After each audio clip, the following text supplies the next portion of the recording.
క్రీస్తు లోకానికి రక్షకుడుగా ఈ భూమికి రావడం జరిగింది.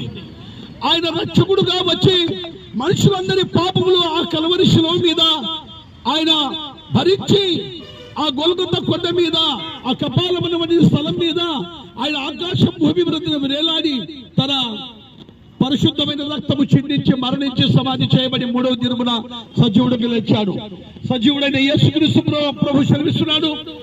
యోహాను సువార్త 14వ అధ్యాయము 6వ వచనంలో, నేనే మార్గమును, నేనే సత్యమును, నేనే నిత్య జీవమును, నా ద్వారానే తప్ప ఎవడును తండ్రి యొద్దకు రాడని దేవుని వాక్యం సెలవిస్తుంది. సోదరి సోదరులారా, ఈ యొక్క డిసెంబర్ మాసంలో ఉన్నాం. మరి అతి దగ్గరలో మరి క్రిస్మస్ కూడా రాబోతుంది. అడ్వాన్స్ గా మీకు క్రిస్మస్ శుభ సందర్భం చెబుతూ క్రిస్మస్ శుభాకాంక్షలు తెలుపుతూ అలాగే క్రీస్తు మన కొరకు జన్మించాడని మరి ప్రకటించడం జరుగుతుంది.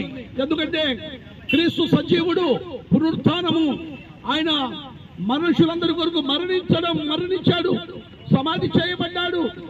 ఆయన మూడవ దినమున యేసుక్రీస్తు ప్రభువు తిరిగి లేచాడు. యేసే మార్గము, యేసే సత్యము, యేసే నిత్య జీవము.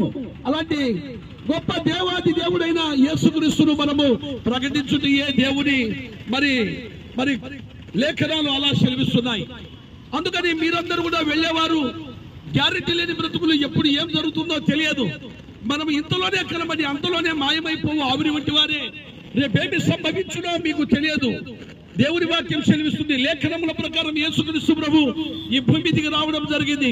లేఖనముల ప్రకారం ఆయన మరణించి సమాధి చేయబడి మూడవ దినమున సజీవుడుగా మరి లేచాడండి. ఓ సోదరి సోదరులారా, ఈ చక్కటి అవకాశం మీరందరూ సద్వినియోగం చేసుకొని యేసుక్రీస్తే లోకానికి రక్షకుడు తెలుసుకొని మీరందరూ మార్పు చెంది, మారు మనసు పొంది, పాప క్షమాపణ పొంది మరి ప్రభువుని నమ్ముతారు తెలుస్తూ ఈ చిన్ని మాటలు మీ కొరకు మేము తెలియజేస్తూ ముగిస్తున్నాం. దేవునికి స్తోత్రం.